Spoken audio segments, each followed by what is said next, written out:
The body has the power to heal itself if we don't overburden it. If we allow the body to do its job, it has the power to heal itself. It doesn't have to get sick at all. We were not meant to get sick. We make ourselves sick because the mind has the power over the body. And there are thoughts in our subconscious that make us sick. All right, guys, Megan is here today. Thanks for coming on. My pleasure. Out here in Los Angeles. Yes. You're out here a lot, right? I live here. Oh, you live I here? live between LA and Dubai, but yes. So Okay. it was, yeah. I'm glad you were here because you were supposed to interview me in Vegas. And I'm like, how's that going to happen? Yeah, you're not in Vegas often. No. I don't blame you. LA is hard to beat. Vegas is harder. Yeah, Vegas is nice.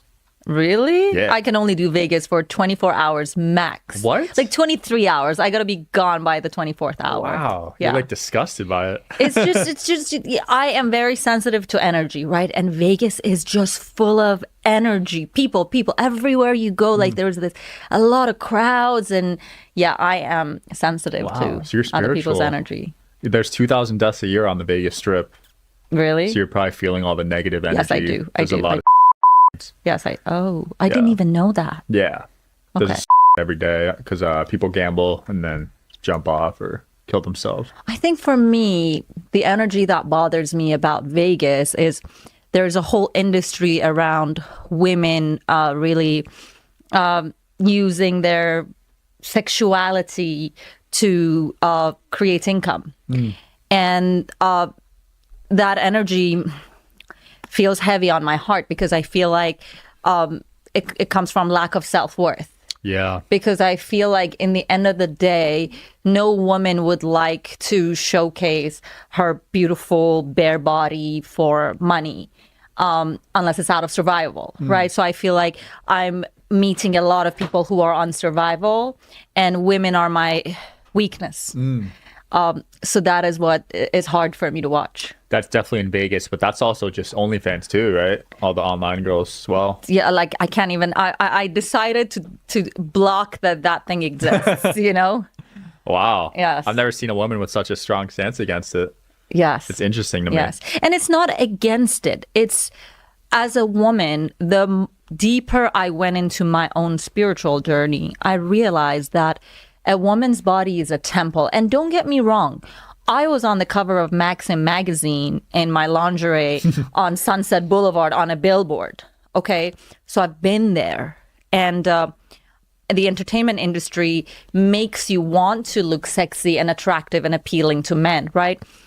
But then through the entertainment industry, I met a lot of spiritual people like Deepak Chopra. And then I started to dig deeper into spirituality and learn about it. And then the more I went deep within myself and found my self-worth and my value, I felt like, oh my God, my body parts, my, sexy parts are basically very sacred.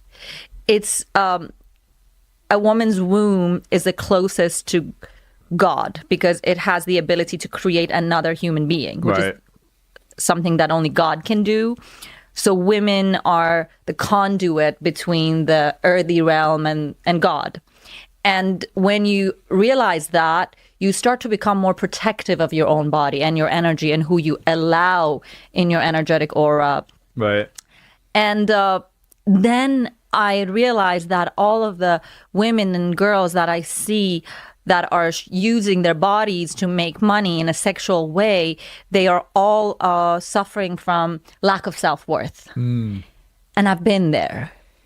And that touches, that's my weakness, that's my vulnerability. And then I want to do something to change that, to help that. But in the meantime, while I'm figuring out how I can help women, have more self-worth, it's hard for me to, I love that. That's a powerful mission. Yeah. Thanks for sharing that. Yeah, I'm very spiritual. I've been with one woman my whole life.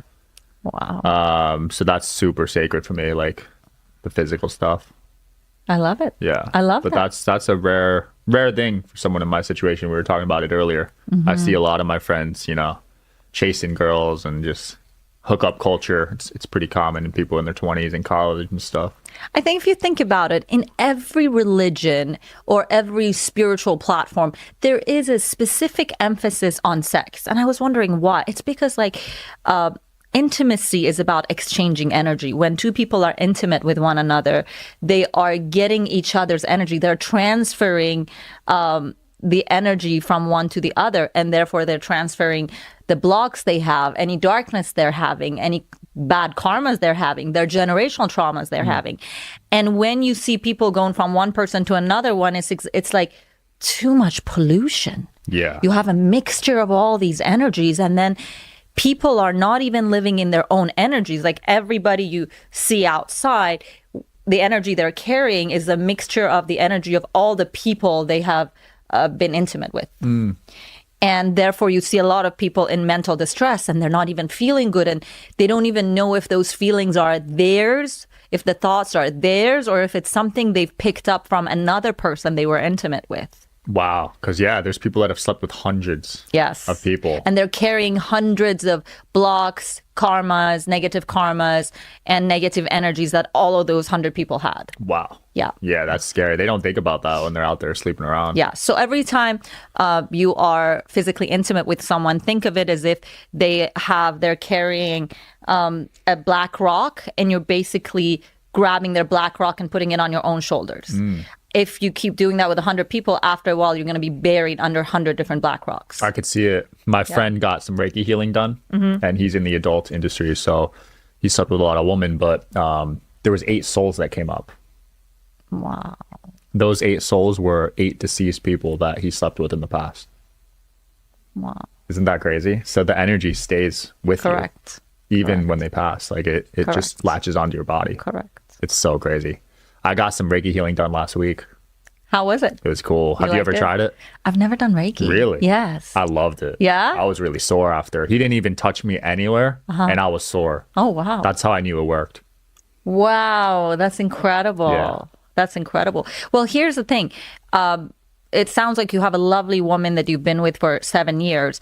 So it's kind of like your duty or your responsibility to cleanse your energetic aura, because whatever you're carrying, you're also transferring it to her. Absolutely. Transferring to her, transferring to the kids if we have kids one day. Absolutely, so I'm very health conscious physically and spiritually.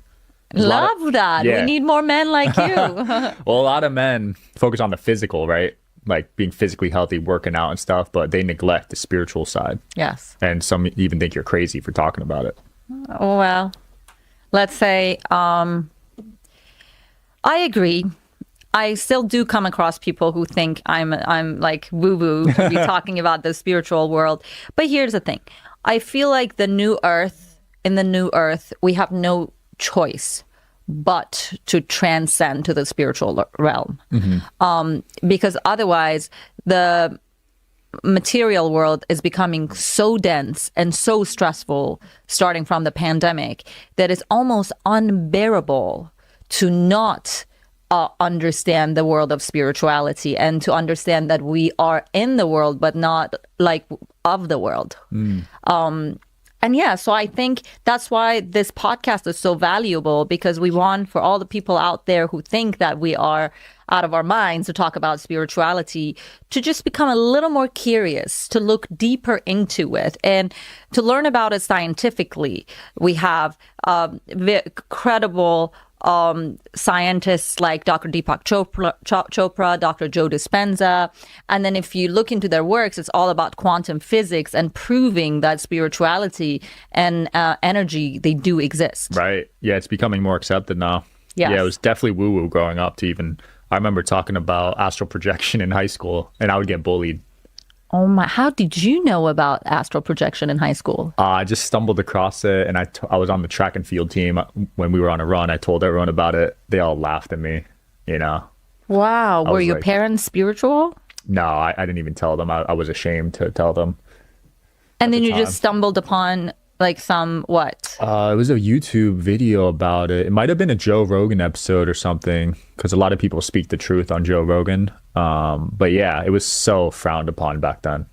Wow, because for me, I'm Persian, and the Persian culture and the Indian culture and Turkish culture, which my heritage is also Turkish, we grew up with energy. My both great grandfathers were medical doctors, but they were in fact energy healers. Whoa. They had to get their medical degree just so people would take them seriously, but they were energy healers. So when I was growing up understanding gemstones and the energy of gemstones and healing and the power of energy. So when I moved to America, I was surprised that the Western world is not open to the topic of quantum energy. They're the total opposite. Yes. And I cut myself off of it for a decade because it was hard for me to embrace my heritage, my background. Because think about it.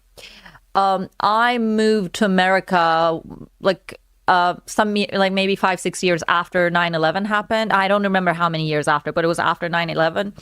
And being from Iran or those countries, we were almost like we were being treated as we were all criminals. I remember being ashamed of my passport. I remember like going through security checks at different airports and I was just shaking because every single security point I had to walk through, I would be pulled to the side and I would have to wait for hours and hours for an extra layer of like security check. Wow. Right? So just because I was born in a country, there was this preconceived notion that I'm the baddie.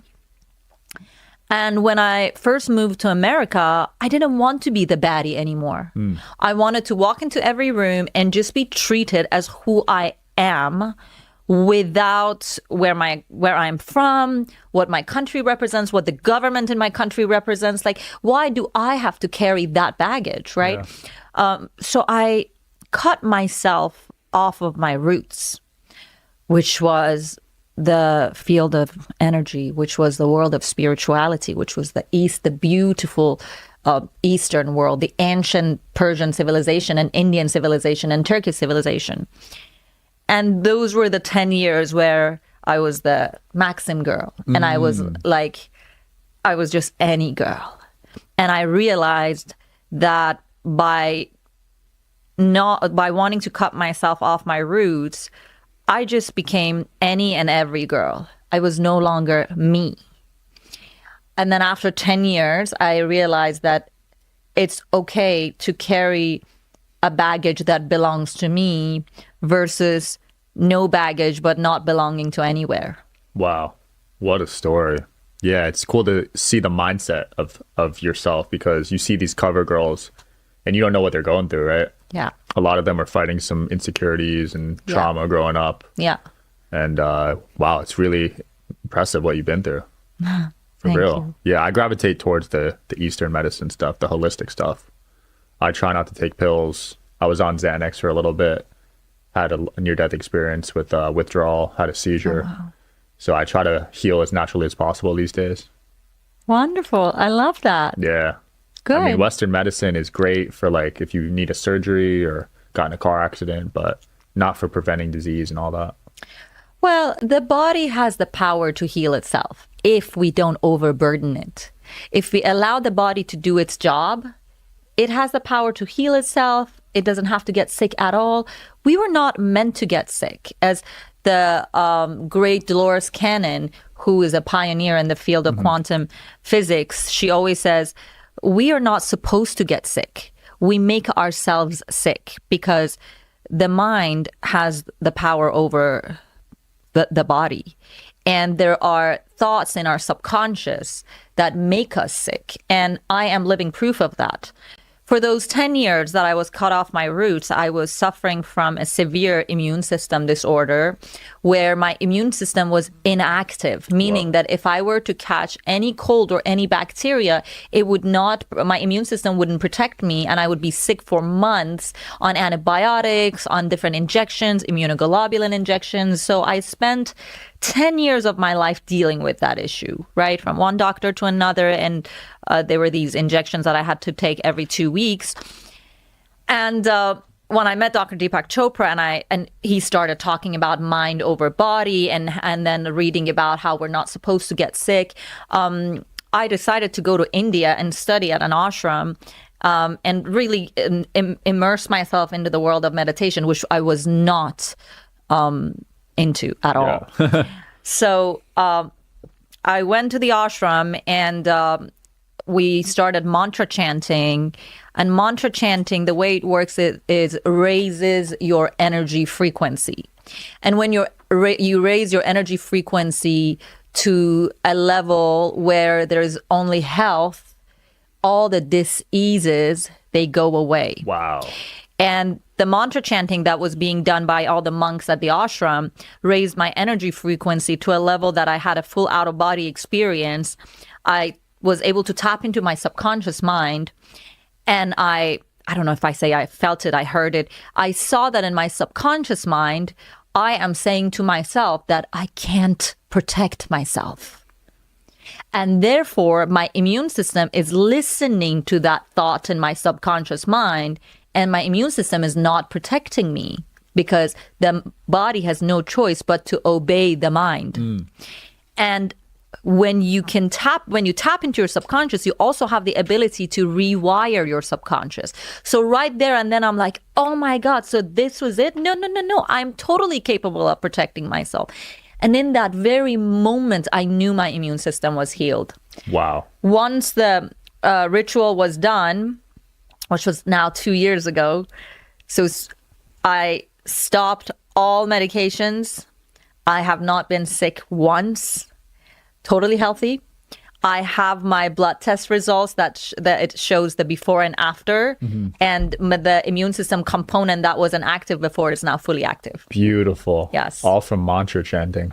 Off of mantra chanting. Yeah, the power of sound and vibration. Correct. It's all about your frequency. We're all frequencies. Yeah. So if we are sick, it means we are vibrating at the frequency of a disease. If we are unhappy, it means that we are vibrating at the frequency of unhappiness. So by raising our energy frequency, we have the power to heal and everything. And mantra chanting in India for me, and it's not something I was familiar with or even comfortable with, right? So when I remember when all the monks started mantra chanting, I was just looking around and I'm like, how did I end up here? But Dr. Deepak Chopra has hooked me up with this incredible scientist, PhD, who was explaining what was happening to me scientifically. And he said, they are raising the quantum energy of the location. So because you are in this location, your energy will be raised. Because location has energy. Have you ever noticed sometimes you walk into a room and you just don't feel good? Yeah. And it's just a beautiful room or a beautiful house, but you just don't feel good. It's because the energy of the location is not good.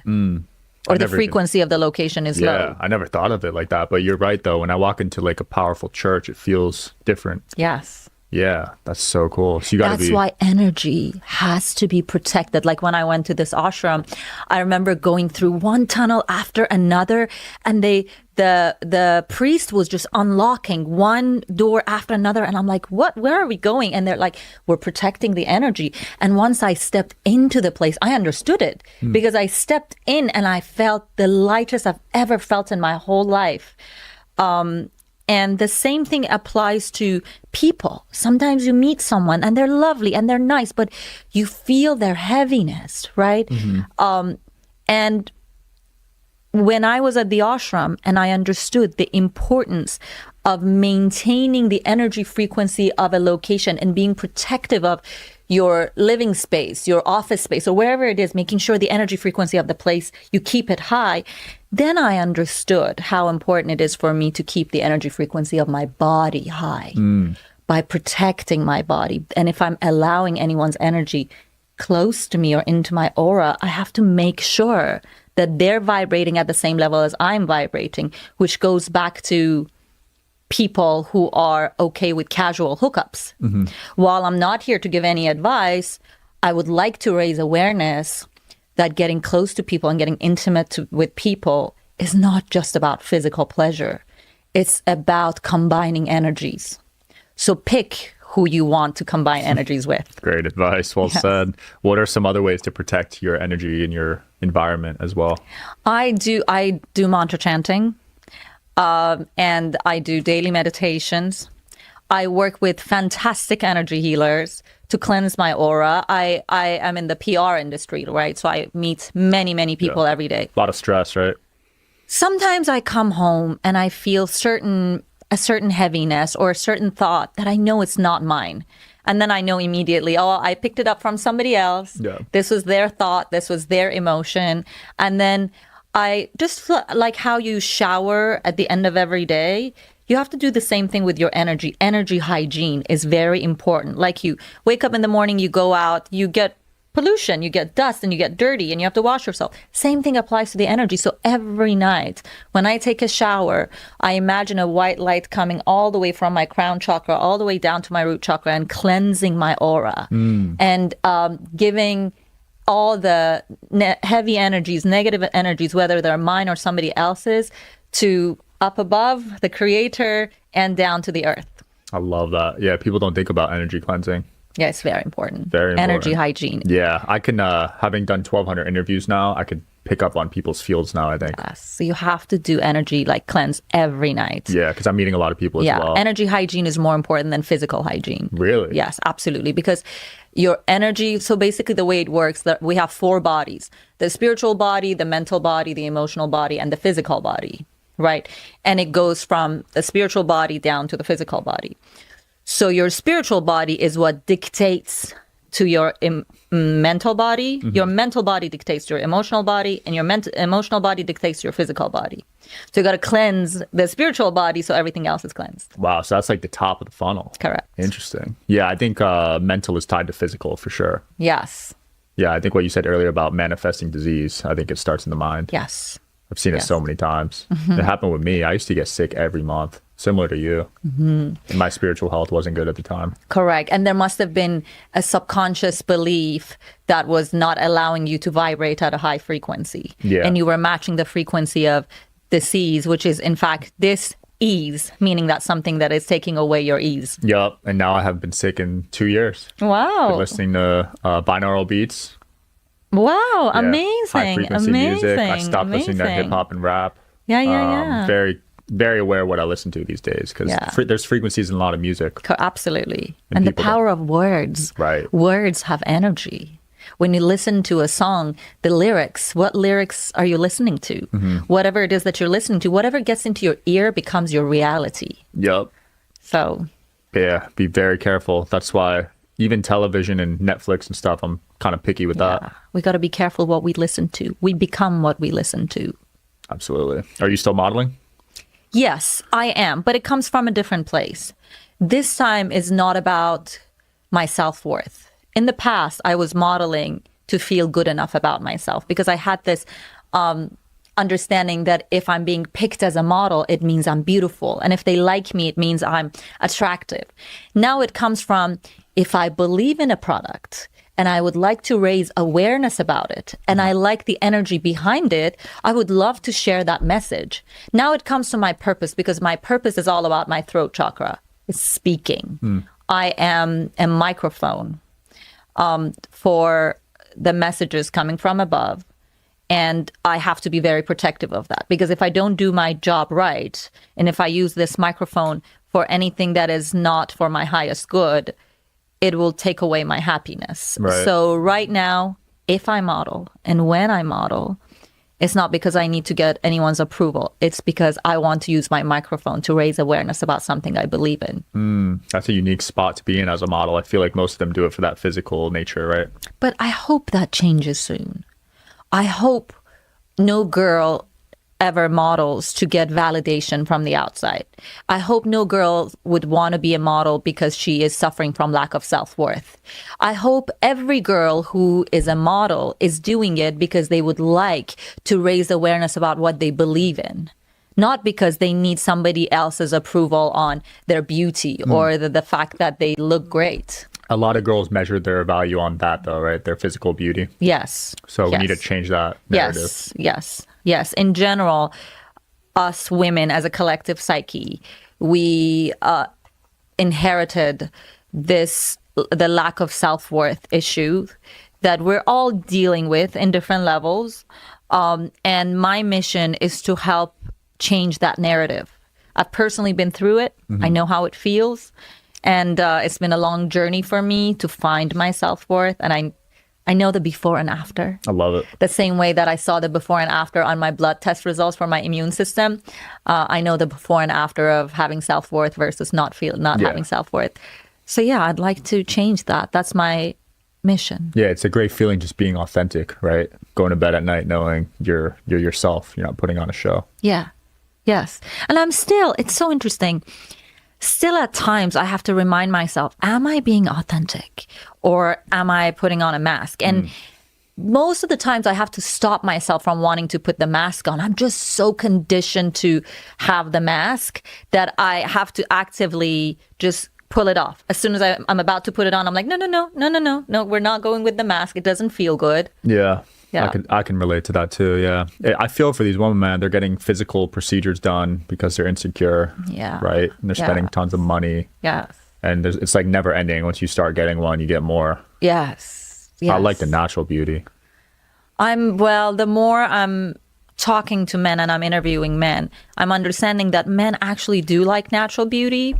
But somehow women are under this false impression that we need to mess with ourselves to get the male attention and to make sure we're loved and to make sure we look beautiful. And, again, even this deep down, it stems from the fact that we don't feel beautiful deep inside. We don't like what we see in the mirror. I spoke to over 8,000 women and I asked them, what is the first thing they think about when they look in the mirror? And they all said it's either about acne or a mole or a wrinkle or, oh my God, I'm losing hair. Look at my eyelid. I have not heard one single woman say, wow, when I look in the mirror, I say, look at how beautiful I am. Look at how stunning I am. Like I'm glowing. Not even one woman. So basically, from the time we open our eyes, we bully ourselves. We use the mirror to bully ourselves and to tell ourselves how much work we need to do to look good enough. Yeah. But that good enough is never good enough if it doesn't come from within. Wow. I didn't know that about women. That's interesting. That's probably why the beauty industry does so well. Yes. I mean, it's one of the most profitable industries. For us women, mirrors are our biggest bully. So we use the mirror to bully ourselves. Yeah. I'm not a woman, obviously, but I hated looking in the mirror growing up. Yeah. Yeah, I thought I was hideous. Wow. Yeah. So I think it's with guys too. Wow. Okay, interesting. So we're all suffering from the same disease. Yeah, I think because of like social media and like comparing yourself to celebrities in movies and stuff, you want to look better. Or I think perhaps this is the human condition that we've all come to the earth with to learn and graduate from. Because to me, Earth is a school. It's Earth School. Actually, it's Earth University, to be honest. And we are here to learn certain lessons and pass them and go to the next level. So it's exactly like every lesson you have to learn at university. If you don't pass the first time, you have to take it again and again and again and over until you pass it. And some people, they leave this earth, they die without being able to pass their tests. And then they have to come back in another form and go through the same thing again. So every obstacle we come across in this life is a lesson. And if we understand what the lesson is, and the sooner we can pass the lesson, the sooner we can feel free and in bliss. And I think one of the things that I'm understanding, I'm creating a focus group about this issue on how, like, if there's anyone out there in this world who looks at herself or himself in the mirror and admires like themselves. I haven't come across anybody yet, but it sounds like this is a universal lesson for all of us. Wow. So we all are in this together and we should help each other pass this lesson so we end the suffering. Yeah, there's more than just physical appearance, right? Oh, yes. Yeah, I'm sapiosexual, actually. Oh, wow. Interesting. Yeah. Yeah. So being like you're attracted to people who are very intelligent and smart. Yes. And that's just not on a dating level. It's overall, like with friends and stuff too. Yes. I need to be able to have high level conversations with you or else I go crazy, you know? So what do you do when you go crazy? I just distance myself. If I feel like it's not productive conversation, I won't really engage, you know? But just something to point out here. Sometimes your lessons are in dealing with those people who can't have an intelligent conversation with you. Sometimes your lesson is in dealing with someone who is driving you crazy. And by learning how to not drive yourself crazy, you will free yourself of a lot of other sufferings you're dealing with. I could see that. So always keep the door open. If someone's coming your way and they're driving you crazy, just understand that, okay, why is the universe sending me this person? What is the universe trying to tell me? Because the universe is constantly communicating with us. Through every person we meet, through every place we go, the universe is trying to say something to us. And if something is triggering us, the universe is trying to bring our attention to the matter and say, hey, you need to deal with this. Because the universe whispers at first when it's trying to communicate something with us. If we don't listen, it has to shake us up a little harder. If we don't listen, it has to go even harder, knock harder, until sometimes if we keep not listening, it has to shake us up to our core. Right. So it's in our best interest to listen at the first whisper. And what is that whisper? That whisper is the trigger. When you feel triggered by something, the universe is whispering something. Yeah. So rather than suppressing it by distancing yourself, go deeper into it. Thank you for that advice. Think to yourself, what is it that is triggering me? Why am I being triggered about not being able to have a deep conversation with this person? What is it there that I need to work on? Yeah, there's probably something there.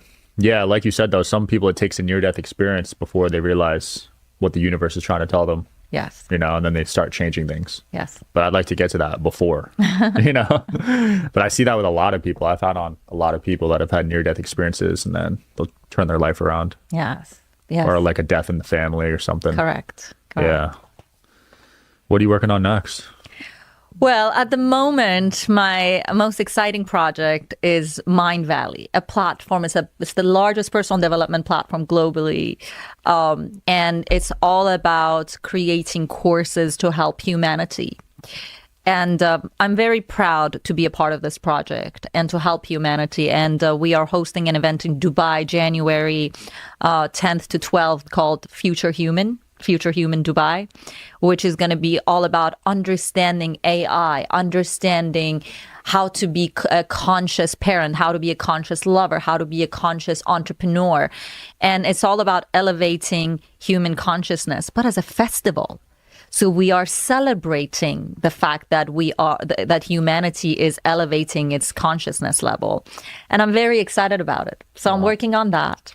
And I'm working on another platform called Raise Your Frequency, which is based on my personal experience in India. And yeah, my hands are full at the moment, and I'm very grateful. And I hope that I can stay true to my authentic self as much as I can. And serve the highest purpose that I have come to this earth to serve and make other people happy. I love it. That's so beautiful. We'll link everything below in the description so people can check it out. Perfect. Thanks for coming on. Thank you so much. Yep. So lovely to meet you. Yeah, great to meet you. See you guys next time.